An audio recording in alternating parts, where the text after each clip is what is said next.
அதே மாதிரியே நாங்க உங்களுக்கு ஸ்கிரிப்டை கொடுத்துறோம், அந்த ஸ்கிரிப்டை நீங்க பேசினீங்கன்னா ஆளுங்கட்சிக்கு சொம்பு தூக்குற மாதிரி இருக்காது, விஜய் அவர்கள் அடிச்ச மாதிரி இருக்கும் அப்படின்னு சொல்லிட்டு காலைல ஒருத்தர் வீடியோ போட்டிருந்தார். ஏன்னா டைரக்டா கனிமொழி அவருடைய டீம்ல இருந்து அவங்க கீழே இயங்கிட்டு இருக்கிற பல நபர்களை அப்ரோச் பண்ணாங்க. லைக் என்னன்னா, மாசம் இத்தனை லட்சம் ரூபா தரும், 3 லட்சம் தரும், 5 லட்சம் தரும், திமுக தயவு செஞ்சு திட்டாதீங்க, 5 லட்சம் ரூபா உங்களுக்கு பே பண்றோம். ஸோ அப்போ என்னன்னா விஜயை திட்டி பேசணுமா? ஸோ அப்போ ஒவ்வொருத்தங்களுக்கும் திமுக பே பண்றதுக்கு ரெடியா இருக்காங்க. 5 லட்சம், 1.5 லட்சம், 2 லட்சம், 3 லட்சம்னு சொல்லிட்டு. ஆனா நம்ம அந்த ஆஃபரை அக்செப்ட் பண்ணல. காரணம் நம்ம அரசியல் பேச வந்த நோக்கம் வேற. நான் இப்போ உங்க முன்னாடி பேசிட்டு இருக்கேன்னா, விஜய் நான் திட்டுறேன்னா என்னோட நோக்கம் என்னவா இருக்கும்? விஜய் நான் திட்டேன்னா நான் யாருக்காக வேலை பாக்குறேன்? திமுகவுக்காக வேலை பார்க்கணும். வணக்கம் நண்பா, தமிழ்நாட்டு மக்களே பாத்துட்டீங்களா? இந்த அண்ணன் நம்ம தெய்வத்துக்கு சமம். உண்மை எப்படி சொன்னார் பார்த்தீங்களா? இப்படிதான் உங்களுக்கு தொலாவி பிடிச்சி விழிப்புணர்வு பண்ணணும்னா நீங்க என்ன பண்ணீங்கன்னா, ஏதோ ஒரு மீடியால நியூஸ்ல விஜய் நான் தப்பா பேசுனீங்கன்னா, நான் அண்ணன் இந்த மாதிரி பேசுறாங்கன்னா ரொம்ப நம்பிட்டேன்னா அண்ணா, இதுக்கு மேல முட்டு கொடுக்க முடியல. தெய்வத்துக்கு சமையா எங்க அண்ணன் விஜய் தெய்வத்துக்கு சமம்.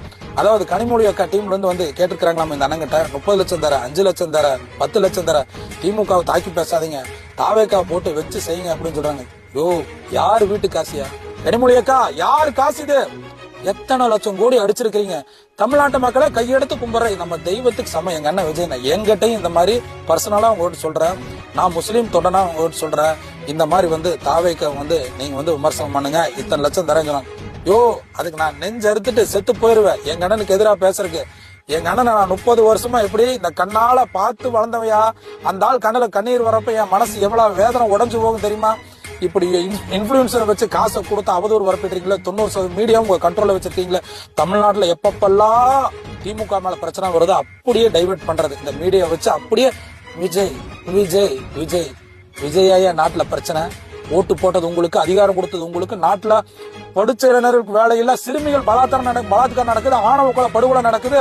மீடியா நான் பேச மாட்டேன், ஐயோ காசு வாங்கிட்டு நான் பேச மாட்டேன். பாரு அந்த அண்ணன் நல்ல தெய்வத்துக்கு சமம்.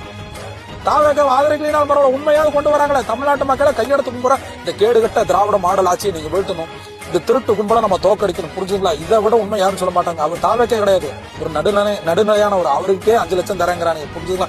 என்கிட்டயும் கேட்டாங்க, நான் ஒத்துக்க மாட்டேன். இந்த உயிரை வேணாலும் கொண்டுருங்க, விஜயனுக்கு எதிராக நான் பேச மாட்டேன். தயவுசெய்து சிந்தித்து வாக்களிங்கள். மக்கள் பெறாதவர்கள் தாவேக்கா.